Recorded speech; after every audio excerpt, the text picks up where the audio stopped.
मुंबईत rickshaw taxi चालकांना मराठी सक्तीचा वाद हा भडकलाय। रिक्षा टॅक्सी युनियनचे नेते शशांकराव यांच्यासह विविध संघटनांच्या प्रतिनिधींनी परिवहन मंत्री प्रताप सरनाईकांची भेट घेतली। त्यावेळी रिक्षा टॅक्सी चालकांच्या विविध प्रश्नांवर चर्चाही झाली। मराठी शिकण्यासाठी मुदतवाढ देण्याची मागणी शशांकराव यांनी केली होती, मात्र चालकांना 3 महिन्यांची मुदत दिली असून त्यानंतर पर्याय नसल्याचं प्रताप सरनाईकांनी स्पष्ट केलं। मराठी शिकण्यासही वेळ काढता येत नसेल तर त्यातून मराठी प्रेम नसल्याचं स्पष्ट होतं, अशी टीका सरनाईक यांनी केली।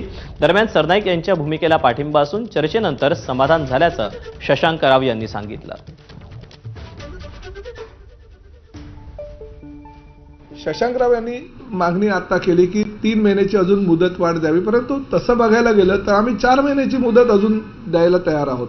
1 महिना जो आहे तो आम्ही नोटीस दिल्यानंतर त्याला मिळेल की 1 महिन्यामध्ये त्याला मराठी जे आहे ते जर शिकता आलं नाही तर परत त्याची मौखिक चाचणी घेऊ आणि 1 महिन्यामध्ये जर त्याला नाही शिकता आलं तर 3 महिने आम्ही त्याला पिरियड देऊ। 3 महिन्यामध्ये त्यांनी शिकावं, परंतु 3 महिन्यामध्ये त्याचं 3 महिन्यापर्यंत त्याला काहीतरी कायद्याचा बळगा असणं गरजेचं आहे, म्हणून त्याचं निलंबित करण्यात येईल लायसन्स, परंतु रद्द करण्यात येणार नाही।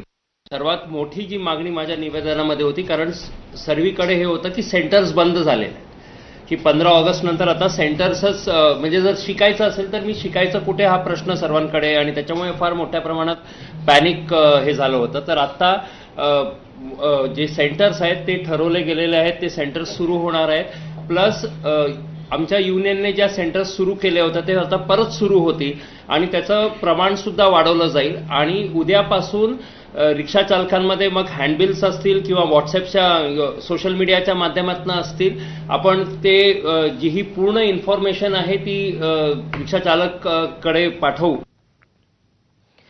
मुंबईच्या कांदिवली पश्चिमेत अमराठी रिक्षा चालकांविरोधात मनसेनं आक्रमक पवित्रा घेतला। रिक्षा चालकांनी मराठी शिकावी आणि